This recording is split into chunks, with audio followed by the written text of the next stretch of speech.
Эпізод 8. Самая вялікая таямніца Паўлінкі.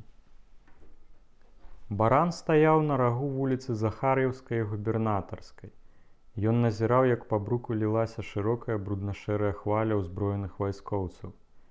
Яны ішлі цяжка нагружаныя, грукачы па бруку жалезнымі набіўкамі ботаў. Некаторыя пры хадзьбе абапіраліся на кійкі. Было відаць, што яны стомленыя. Але ў той жа час жаўнеры з цікавасцю прыглядаліся да будынкаў і людзей, якія высыпалі на ходнікі. У горад увайшлі немцы. Вясна 1918 года прыйшла напоўніцу. Гараджане цікаўна прыглядаліся да чужынцаў, не ведалі, ці радавацца, ці плакаць. Можа, тыя ўрэшце навядуць парадак, дадуць магчымасць спакойна жыць і працаваць. А можа, пры іх наступіць голад, яны задушаць людзей падаткамі, пачнуць прымусова вывозіць на работы да сябе. Баран купіў на нізкім рынку сабе навесны замок на вонкавыя дзверы майстэрні. Ён разбіраўся ў такіх рэчах. Таму замок выбраў цугальтовы, моцны, які немагчыма было адамкнуць шпількай або зрэзаць нажніцамі па металу, які вельмі цяжка было скруціць або зламаць шабрам. Гэта быў першы замок, які баран купіў за ўсё сваё жыццё. Дагэтуль ён толькі адмыкаў або ламаў замкі. Ужо некалькі тыдняў баран інтэнсіўна працаваў, абсталёўваючы і ўпрыгожваючы сваю кватэру. У сваіх марах і наяве ён будаваў утульнае гняздэчка для сваёй салодкай залатой паўці. Хоць і не ведаў яшчэ, ці спраўдзяцца ягоныя жаданні, ці захоча яна жыць разам з ім. На аздабленне жытла баран выдаткаваў амаль усе свае грошы, якія ён атрымаў як долю пасля абкрадання паліцэйскага кааператыву. Цяпер вечарамі ён выходзіў у горад ды шукаў сабе работы. Адмычкі ён усоўваў за халяву бота. Шабер трымаў за поясам, ліхтар і шпілька, якую адмыкаў навясныя замкі, былі ў кішэні фрэнча. Але добрая праца яму не траплялася, абы чым ён не хацеў брудзіць сабе рук.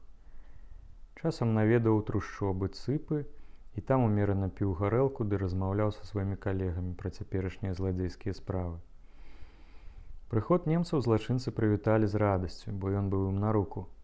Кожная змена ўлады давала шмат магчымасцяў.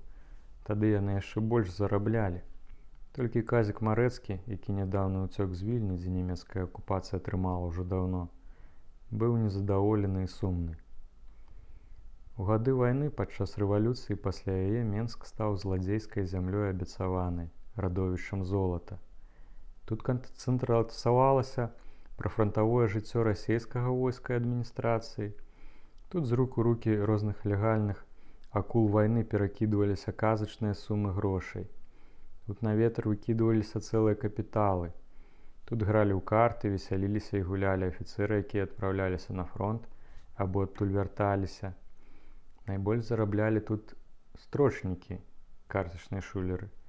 Але і злодзеі ўсіх масяў мелі тут рэальную прастору для дзейнасці.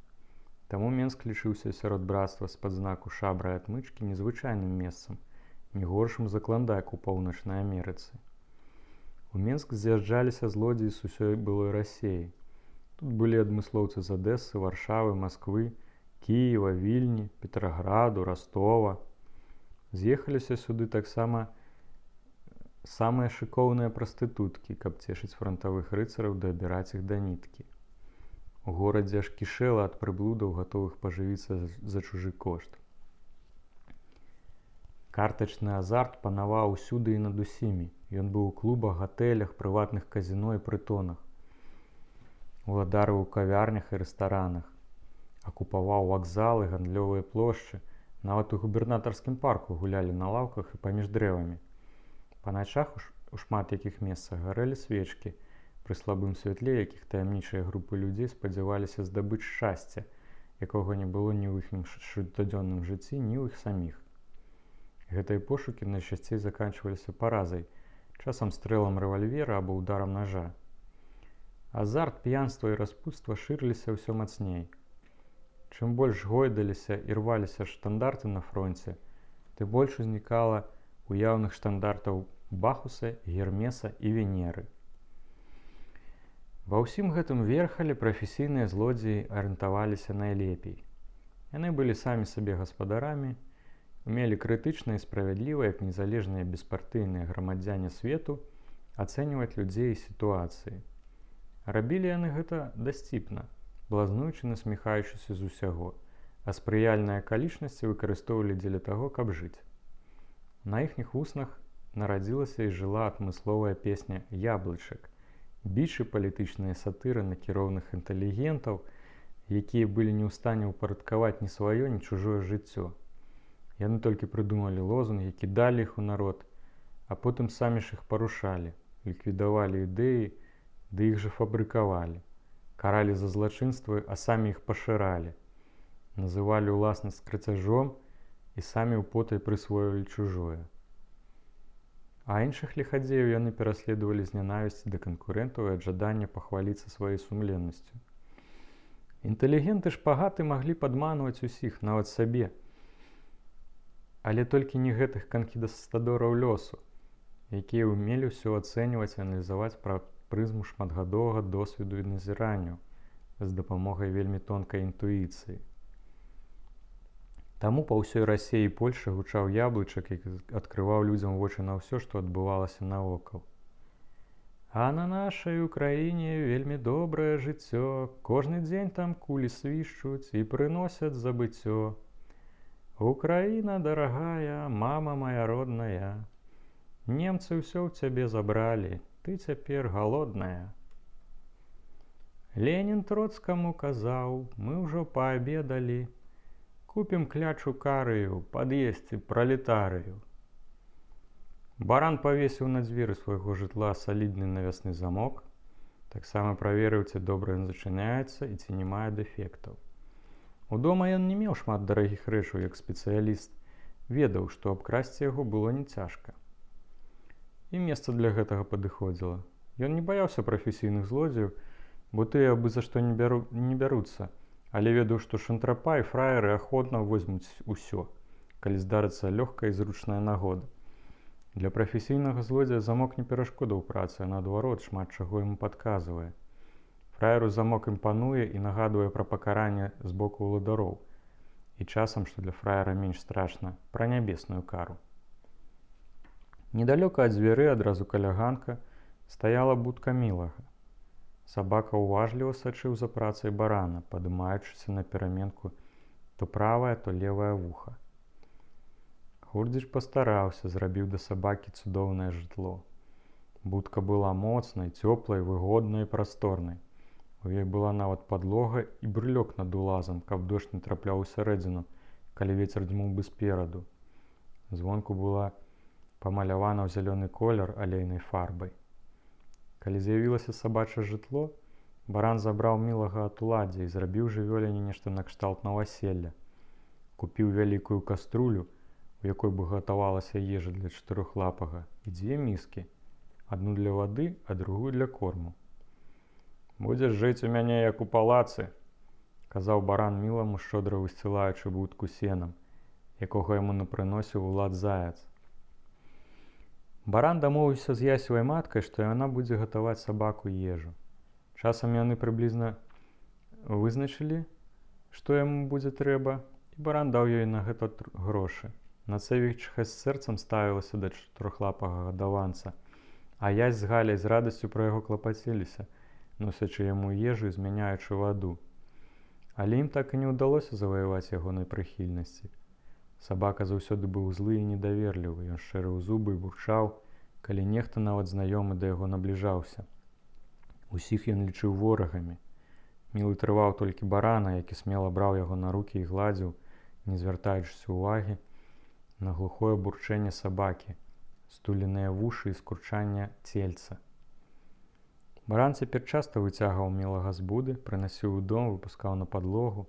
Звычайна ён клаў перад ім кавалак кілбасы або хлеба і размаўляў з ім як з чалавекам. Асноўнай тэмай размоваў была хурдзічанка. «Ты пачакай», – прамаўляў баран да сабакі. «Ось пераселіцца да нас паўця, то ось дзе тады зажывем, будзеш мець тады сваю гаспадыню. І то якую? Толькі ты не сабака, а свінтус, бо ты ж яе кусіў. Каб мне больш не рабіў такога, атрымаеш у косці. Паўця добрая, у яе сэрца залатое. Я яе за гэта люблю, і ты павінен палюбіць. Мілы уважліва прыслухоўваўся да словаў свайго гаспадара, але ніякай радасці з чаканага прыбыцця Паўлінкі не выяўляў. Натуральна, ён і мог і не разумець барана, што здараецца і сярод людзей, што нават кемлівыя галовы зусім не ў стане уцяміць, што ім кажуць іншыя. Затое барана толькі адна думка, што Паўка, магчыма, будзе жыць з ім разам, прыводзіла ў захапленне і напаўняла радасцю. Таму ён цешыўся і за сябе, і за мілага. На рагу вуліцы Захар'еўскай і Славянскага завулку некалькі апошніх гадоў размяшчаўся цырульны салон. Зверху над дзвярыма вісела шыльда: «Анатоль, мужчынскі цырульнік, стрыжэ і голіць». Справы ў салоне ішлі добра. У цырульніка было шмат сталых кліентаў, і ён добра разарабляў. Анатоль быў летуценнікам і любіў чытаць. Кожную вольную хвіліну ён праводзіў за чытаннем. Кнігі ён браў час ад часу ў гарадской бібліятэцы на Хрышчэнскай вуліцы.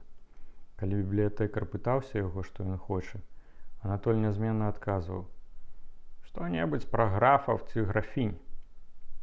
З цягам часу ён стаў хадзячай энцыклапедыяй з масай інфармацыі пра жыццё арыстакратаў, і нават стыль мовы у яго стаў такі напышлівы, кніжны. Да кліентаў ён звяртаўся па-галіцыйску: «Пан граф, пан дзедзіч». Гэтыя звароты не раз бянтэжылі паспалітых менскіх мяшчанаў і дробных рамеснікаў, якія складалі большасць ягоных кліентаў. Але ніхто за гэта на цырульніка не крыўдаваў. Наадварот, кліенты любілі ветлівага мужчыну, які падчас стрыжэння ці галення не закрываў рота, расказваючы пра розныя здарэнні пры дварах польскіх і замежных магнатаў. Праз гэта некаторыя лічылі цырульніка таямнічай асобай, чалавекам добрага паходжання з грунтоўнай адукацыяй, якое жыццё змусіла схапіцца за нажніцы і лязо. Толіку было каля 35. Ён быў хударлявы, высокі, фізічна кепска развіты. Ручкі ў яго былі выпешчаныя, мякенькія, як далоні дзіцяці. На галаве ў яго красавалася вялікая лысіна, якую цяжка было схаваць, нават зачэсваючы яе збоку рэдкімі светлымі валасамі. Толік вельмі любіў сядзець зімою пры жалезнай грубцы, а летам на ганку з кніжкай у руках. У вопратцы Толік наследаваў графаў, таму апісанне яго адзення я лічу лішнім. Дадам толькі, што ягоныя ўборы былі старанна прадуманым спалучэннем розных графскіх строяў з некалькіх кніжак.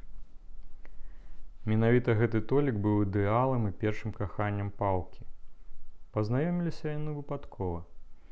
Паўка некалькі разоў на тыдзень хадзіла са збанком па малако на вуліцу Даўгабродскую. Аднойчы, гэта была вясна 1917 года, Паўця вярталася дадому з поўным малака з банком. Недалёк ад цырульні Анатоля ручка з банка, так бы мовіць, скончыла свой век, а разам з ёю гліняны збанок, які грымнуўся ў обзем. Паўця стаяла ў разгубленасці, пераводзячы зрок з разлітага малака на мокрую сукенку і назад. На дапамогу ёй паспяшаўся Анатоль, які акурат сидзеў з кнігай на ганку салона. Ён завёў дзяўчыну ў цырульню, ачысціў ёй шчоткай сукенку і пазычыў іншы збан са свайго халасцяцкага запасу. Ён даў ёй нават грошы на малако. Дзякуючы гэтаму Паўка пазбегла скандалу, які абавязкова выбухнуў дома, калі б бацька даведаўся, што яна пабіла збанок і разліла малако. Пазней дзяўчына, паразмаўляўшы з маткаю, вярнула цырульніку грошы і збанок, адчуўшы з таго часу да яго вялікую сімпатыю. Толік жа вырашыў, што граф, пра якога ён чытаў у апошнім рамане, на ягоным месцы абавязкова б закруціў раман з гэтаю дзеўчынай. Зрэшты, цырульнік і сам меў у гэтай сферы вялікі досвед. Скарыць сэрца Паўкі ў яго атрымалася лёгка. Спачатку ён прыязна вітаўся з ёю, калі яна праходзіла міма, а гэта здаралася ўсё часцей. Зрэдку перакідаўся з ёю некалькімі словамі пра надвор'е і месяц. Нарэшце запрасіў яе на першае рамантычнае спатканне. Яно адбылося вечарам на вуліцы. Наступнае ў цырульні, а трэцяе ў пакоі, які прылягаў да цырульні. Пасля трэцяга спаткання Паўка стала жанчынай і палюбоўніцай Толіка. Паўка закахалася ў цырульніка, ён быў такі незвычайны, гэтак моцна адрозніваўся ад іншых людзей з ейнага атачэння. Ад яго заўсёды прыемна пахла мылам, пудрай, дэкалонам, ён так прыгожа апранаўся, а якія меў манеры. Са свайго боку Толіка ніякіх асаблівых палкіх пачуццяў да яе не меў. Зусім інакш магло быць, калі б яна была графіняй або дачкой графа. А так што ў яе было незвычайнага. Здаровая, маладая, сімпатычная дзяўчына і толькі. Ён нават лічыў ганьбай тое, што водзіцца з дзяўчынай з прастанароддзя. Але іхні раман трываў і надалей. Паўка не абцяжарвала Толікава жыцця. А для дзяўчыны цырульнік быў першым каханнем. Чым мацней яе закранала жорсткасць бацькі і атачэння, тым больш яна пракіпала душою да Толіка. Паўлінка раўніва ахоўвала сваю таямніцу. Яна нікому пра яе не расказвала і была вельмі асцярожная. Таму раман з цырульнікам, які працягваўся другі год, ніхто не здагадваўся. Паўка ўжо даўно марыла, каб выйсці за Толіка замуж, пасяліцца разам з ім. Аднойчы яна сказала пра гэта цырульніку. У адказ Толік упершыню на яе раззлаваўся і нават злаяў яе, ужываючы зусім не графскія выразы. Паўка расплакалася і ўцякла, а цырульнік мусіў пазней шмат часу прысвяціць тлумачэнням, што ён ёй не пара, што ён можа ажаніцца толькі з асобай з вышэйшага свету, багатай, адукаванай, якая размаўляе па-французску, мае спадчынныя маёнткі і гэтак далей. Ён заявіў, што для Паўкі і так вялікі гонар быць яго каханкай. Дзяўчына зразумела ягоныя тонкія довады гэтак, як ён і хацеў, ды стала яшчэ больш пакорлівай. Часам яна плакала ад роспачы, але не магла знайсці для сябе іншага выйсця. Па-ранейшаму яна цішком уцікала на спатканне да Толіка, які ставіўся да яе з кожным часам усё халадней, нават з пэўнай пагардай. Аднак не адмаўляўся ад любошчу з ёю, бо яму гэта пасавала і нічога не каштавала. Пазнаёміўшыся з баранам, Паўка не кінула бегаць да Толіка. Баран яе зацікавіў сваім магчымым багаццем. Потым ёй спадабалася ўпэўненасць, з якой ён абышоўся з ейным бацькам. Але калі яна даведалася, што ён шавец, то баран цалкам упаў у яе вачах. А калі бацька пачаў ставіцца да барана як да ейнага будучага мужа, Паўця моцна зажурылася. Яна вышмыгнула з дому цырульніка і распавяла яму пра барана і намеры бацькі. Цырульнік высмеяў ейнага будучага сужэнца і дадаў, што для яе гэта самая адпаведная партыя. Аднак ён не парваў з дзяўчынаю і працягваў прызначаць ёй спатканне. Яна па-ранейшаму яго слухалася. Праз некалькі дзён праз таго, як ясь забраў у Хурдзіча будку для алікага сабакі, цесляру перадалі ад барана 2 пары галубоў. Гэта былі пародзістыя венеркі і турчыны. Баран купіў іх у Ігнася Кулікоўскага, блатнога, які быў вядомы сваёй любоўю да галубоў. Баран ведаў, чаго не хапае Хурдзічу для поўнага шчасця, не пашкадаваў часу ды грошай, каб раздабыць гэтых птушак. Яны былі шчодрай платай Хурдзічу за будку і пэўным спосабам канчаткова заваяваць ягоную сімпатыю. Задобраны Хурдзіч пашоў назаўтра на базар, купіў для Паўкі матэрыялу на летнюю сукенку. Вярнуўшыся, ласкава паляпаў дачку па плячы і велікадушна уручыў ёй падарунак. «Ну маеш, не паслугоўваеш, але ўжо няхай, бяры сабе». Матэрыял быў ружовага колеру і Паўці вельмі спадабаўся. Зараз жа яна пайшла да Лідзіі, і яны ўдвух доўга выбіралі, якога фасону мае быць сукенка. Яны раліся, спрачаліся, крычалі адна на адну. Урэшце сукенка была пашытая. Рэч атрымалася ў Лідзіі на славу, а Паўця доўга круцілася перад люстэркам, разглядваючы сябе з усіх бакоў. Вось каб Толік пабачыў, не выходзіла ў яе з галавы. І гэтая думка прывяла яе да няшчасця. Позным вечарам Юлік заўважыў, што сястра, якая даволі рана лягла ў ложак і нібы спала, раптам устала. Яна ціхенька апранулася і надзела новую сукенку, якую падрыхтавала раней. Пасля на дыбачках падышла да вакна, адчыніла яго і безгучна вылезла ў сад. Прымкнуўшы акно, яна знікла. Юлік, натхнёны выпадкова навязанай яму бацькай роляй шпіка, сарваўся з ложка і таксама выскачыў праз акно за сястрою. Не штуркнула яго нават перажытая фіяска падчас папярэдняй місіі. Цяпер ён дзейнічаў самастойна. Ён незаўважна сачыў за сястрой аж да цырульніку, де яна ўвайшла не праз галоўны ўход, а з боку двара. Юлік падлез пад акно, якое выходзіла з пакойчыка Толіка на падворак, і пачаў прыслухоўвацца да галасоў сястры і Толіка, якія гучалі ўнутры. Яму ўдалося нават зазірнуць у пакой. Цырульнік і Паўця былі ўпэўненыя, што іх ніхто не бачыць. Таму зусім не хаваліся і нічога не саромеліся. Праз гэта Юлік стаў сведкам усяго, што адбывалася ў пакоі. Відавочча было настолькі ашаламляльным для яго, што ён не вытрымаў і нават не чакаючы заканчэння, як мага хутчэй пабег дадому. Хурдзіч сядзеў за сталом і чысціў мундштык для цыгарэтаў. Калі Юлік ціха ўвайшоў у ягоны пакой, бацька акінуў яго гневным позіркам. «Чаму не спіеш?» – гыркнуў Хурдзіч. «Татулечка!» – пішчаў, трасушычся ад страху Юлік. «Паўця ўцякла, я сам бачыў, а цяпер з цырульнікам на ложку качаецца». «Што?» – расцягнуў Хурдзіч, устаючы з крэсла і падходзячы да сына. Той жа хлюпаў носам і запінаўся. «Я не татулечка, гэта Паўка, тачка». Хурдзіч выслухаў сына, ды нарэшце зразумеў сёе-тое з ягонага блытанага лепету.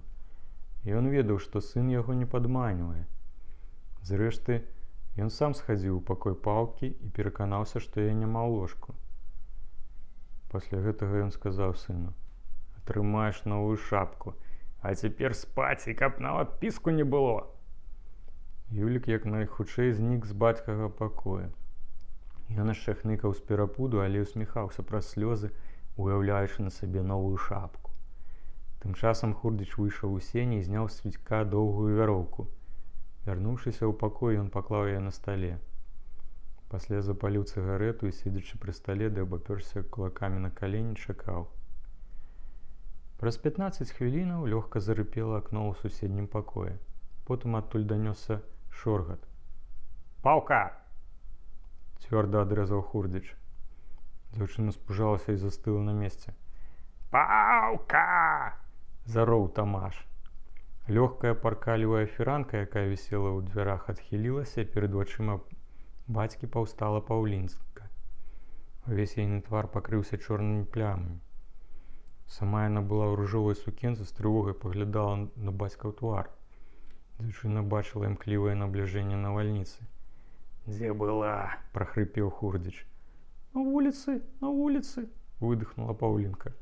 «Кажы праўду!» – са злосцю зарыпаў бацька. «Чаго, татка, вы хочаце?» – сказала Паўлінка. «Чаго хачу?» – бухнуў Тумаш. «От чаго я хачу!» Ён схапіў Паўку за руку, выкруціў яе так, што яна ўжо ажно ўкленчыла, а потым пачаў біць складзенай удвая вяроўкай. Удары былі моцныя. Хурдзіч у сваёй раз'юшанасці ні на што не звяртаў увагі. Яго разбірала штораз мацнейшая лютасць, біў ён як апанаваны. Паўка пачала выць, ажно заходзіцца ад плачу. У пакой убегла жонка Хурдзіча, яна была ў адной начной кашулі. На твары яе застыў жах. «Тамаш, даражэнькі, што робіш?» – залямантавала кабета. «Маўчы, бо і ты зараз атрымаеш!» «Пабойся Бога, Тамаш!» – кінулася да яго жонка. «Буду біць, заб'ю, суку, а што скажаш, не давала, а? Ты такая самая, як дачка!» – роў Тамаш. «Што ты кажаш, супакойся, калі?» «А мне не давала перад шлюбам, скажаш не!» – грымеў Хурдзіч. У гэты момант Паўка паспрабавала ўкусіць бацьку, як гэта ўжо некалі рабіла. Хурдзіч загрыў ёю твар вяроўкай, на ім адразу ж з'явілася чырвоная паласа. «Шкуру спушу, а косці вылучшу!» – лютаваў бацька. Выпадковы канец вяроўкі зачапіў лампу і пацягнуў яе са стала. Раздаўся звон пабітага шкла, у пакоі зрабілася цёмна. Хурдзіч застыў. Гэтую акалічнасць выкарыстала паўка, якая сабрала ўсе сілы і выслізнула бацьку з рук. Хурдзіч крыкнуўся за яе з крыкам «Заб'ю!». Левым бокам твару ён грымнуўся ў край дзвярнога праёму, якога не пабачыў у цемры, і стогнучы зваліўся назад на падлогу. У пакоі паўкі пачуўся трэск рамы, якую, відаць, вельмі рэзка рванулі. У сад пасыпалася шкло ад шыбы. Паўка выскачыла праз акно і пабегла ўглыб ночы. Баран вярнуўся дадому позна, быў п'яны. Яму трапілася добрая работа. Зрабіў яе хутка, чыста, а шмоткі зразу збыў скупшчыку. Разам яны і выпілі за ўдачу. Кульнулі яны моцна, так што ж скупшчык доўга бязладна нешта мармытала, аж пакуль не з'ехаў з крэсла пад стол. Баран, які меў моцную галаву і мог піць вельмі шмат, выцягнуў скупшчыка з-пад стола і кінуў у адзежы і абутку на ложак, а сам пайшоў дадому. Ён нават не хістаўся, ішоў досыць хуткім энергічным крокам. Ідучы, увесь час усміхаўся і нешта шаптаў, нібы да Паўлінкі, а на мосце праз свіслач ён перапыніўся і доўга глядзеў уніз. Здавалася, што рака нясе яго разам з мастом некуды далека, у краіну шчасця. Праз некаторы час ён пачаў чытаць самому сабе чатырохрадковыя, пераблытаныя словы, якія нарэшце склаліся разам у пэўную цэласць. Паўка, павачка, Паўлінка, наймілейшая дзяўчынка, ці ты бачыла ў сне, як кахаю я цябе? Ён сам прыдумаў гэты вершык, хоць ніколі ў жыцці не прачытаў ніводнага паэтычнага радка. Ён сам для сябе адкрыў рыфму і рытм, няўклюдна, але чаго можна патрабаваць ад чалавека, які пракладаў сабе шлях у жыцці адмычкамі, а нават свайго вершу ён не мог запісаць на ўспамін, бо не ўмеў. Але каханне, нягледзячы ні на што, шукала формаў, у якія б яно магло выліцца. Ён пайшоў далей. Яго несла шчасце, ён не пераставаў паўтараць свае вершы і ўвесь час усміхаўся. У майстэрні баран, не здымаючы фрэнца, сеў на крэсла пасярод памяшкання. Сунуўшы шапку назад, доўга сядзеў моўчкі, ловячы неслухмяныя думкі і мары, якія бушавалі ў галаве. Раптам дзвярная ручка варухнулася. Потым нехта націснуў на яе яшчэ мацней. Дзверы адчыніліся, а за імі паказалася Паўлінка. Баран нават спачатку не пазнаў яе. Дзяўчына была ў падзёртай у некалькіх месцах ружовай сукенцы, воласы зблытаныя. Яе твар перасякаў шырокі чырвоны след ад удару. Яна стаяла ў дзвярах і цяжка дыхала, а па твары цяклі слёзы. Баран паволі падняўся з крэсла. «Паўлінка?» – прамовіў ён ціха. Дзяўчына не адазвалася, закрыла рукамі твар і пачала ціха ўсхліпваць. «Паўлінка!» Баран падышоў да дзяўчыны і асцярожна даткнуўся яйнага плеча. «Што здарылася, скажы?» «Бацька біў, я ўцякла!» – выціснула з сябе дзяўчына. Баран пачуў, як нешта кальнула ў сэрцы. Яму зрабілася нязносна горача. Далоні самі сціснуліся ў кулакі. Але праз момант ён прыйшоў у сябе і замітусіўся па пакоі. Хвілінаю пазней Паўця ляжала ў баранавым ложку. На твары яе быў халодны кампрэс. Баран сядзеў каля ўзгалоўя і аберуч трымаў дзяўчыніну далонь. Ён ні пра што і не пытаў, а толькі з жалем і болем глядзеў на каханую дзяўчыну. Неўзабаве Паўлінка заснула. Яна пачувалася ў бяспецы пад апекаю шаўца, які, як яна даўно зразумела, закахаўся ў яе па вушы. Ранак заспеў Паўлінку ў ложку, дзе яна моцна і спакойна спала. Баран таксама заснуў на невялікім дыванчыку з заечых шкурак, які ляжаў на падлозе адразу каля ложка. Праз сон ён нешта мармытаў. Злодзей заўсёды спаў неспакойна і баяўся, што можа нагаварыць у сне такога, чаго нельзя выдаваць. Таму ён намагаўся ніколі не начаваць у фраераў, а калі ўжо здаралася такая патрэба, то стараўся трапіць на ноч у асобнае памяшканне. Цяжка было зразумець, што кажа баран. Словы былі невыразныя, блытаныя сказы абрываліся. Часамі ён нешта шаптаў. Можа, у сне расказваў наіўны вершык пра каралеву свайго сэрца. да ног якой кінула яго жыццё.